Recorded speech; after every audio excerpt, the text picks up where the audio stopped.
Welcome back, everybody. Hope you enjoyed those video clips. I'm sitting here with Captain Marcus Lewis, number 33 of the Knights. Marcus, thanks for coming and sitting down with us today. It's good to be here, Ryan. Let me first off ask you where you're from. I'm actually from Auburn, Mass. I live up there right now. I just moved there recently, and that's where I go to work, and eventually we'll go to school once again at Worcester State College. Oh, excellent. Good for you. Where'd you go to high school? I actually went to high school at Neshoba Valley Tech up in Westford, Mass. Where we're going to actually be playing in a couple weeks for the first round of the playoffs. So did you play football for them? Yes, I did. I started football there. Actually, my first time I ever started playing football was actually my freshman year of high school. I was too big to play in Pop Warner. Okay.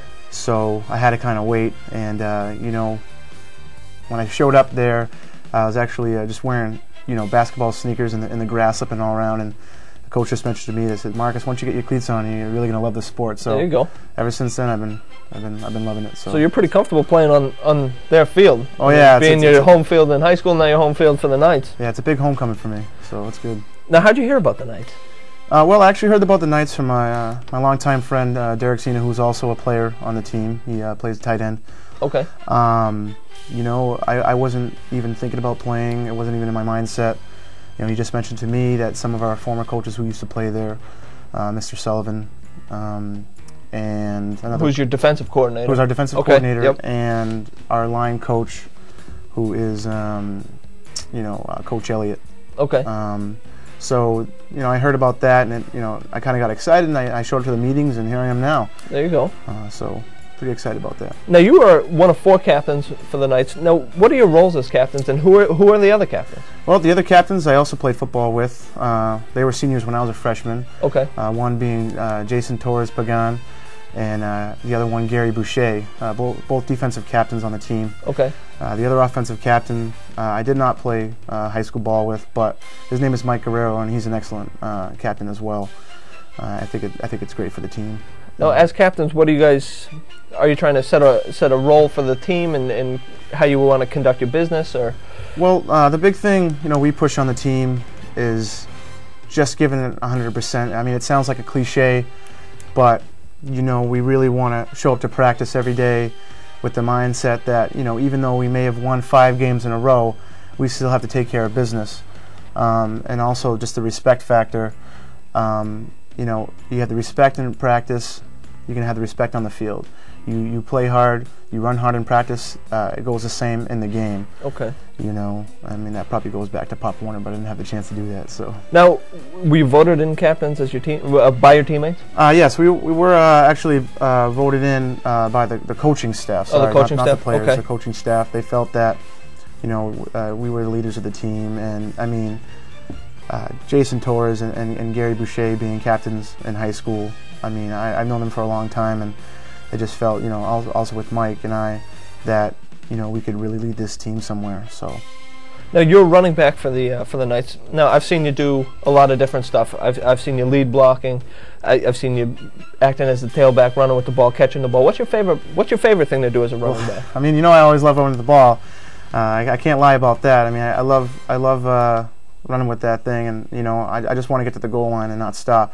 But I mean, if they need me to do anything, I will. I mean, if I have to run side to side, whatever it takes, I mean, I'll do it all. I'll block, I'll catch, I'll do whatever they need me to do. Now, earlier this year, you actually sustained a knee injury, which we actually have a clip of that we're going to watch here. Okay. We'll show the injury first in regular speed, then we'll slow it down, and maybe you could bring us through what's going on. Here comes the regular speed. Is a sweep left, and I was playing fullback on that play. Not sure if they're going to run it back, but yeah, here we go. Let's run it in slow-mo. You see the tight end going in motion on the left side. Okay. And you can see the outside backer taking a couple steps back. I was playing fullback. All right. So you're blocking for the tail. You're pulling here around the left side. Yeah, around the left side, and I'm going to try to go head up on the outside linebacker to maybe push him back. Maybe the running back to cut inside. Okay. Unfortunately, he felt that it was good for him to go low onto my knee, as you can see right there. Oh yeah. Bad hyperextension. Okay. Yeah. So what was the actual injury? The actual injury is just a severe hyperextension. However, after MRI results and X-ray results, everything came back negative. Okay. Which I was extremely lucky, you know, according to the doctor. The orthopedic. Lucky didn't tear ligaments in. Oh, extremely lucky. I had just really bad bruised bones in the femur and the tibia. Okay.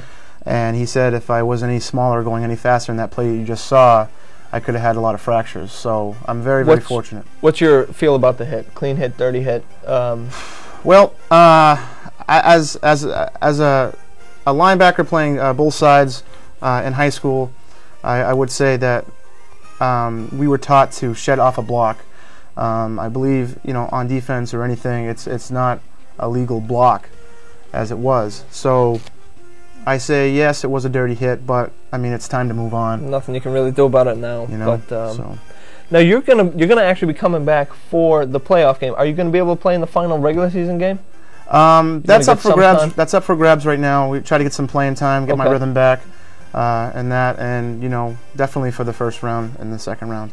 Now you were telling me earlier that you have a job that that requires you to be on your feet sometimes. Why come back and risk the injury? Are you 100% sure that your knee's fine? Why risk your health for a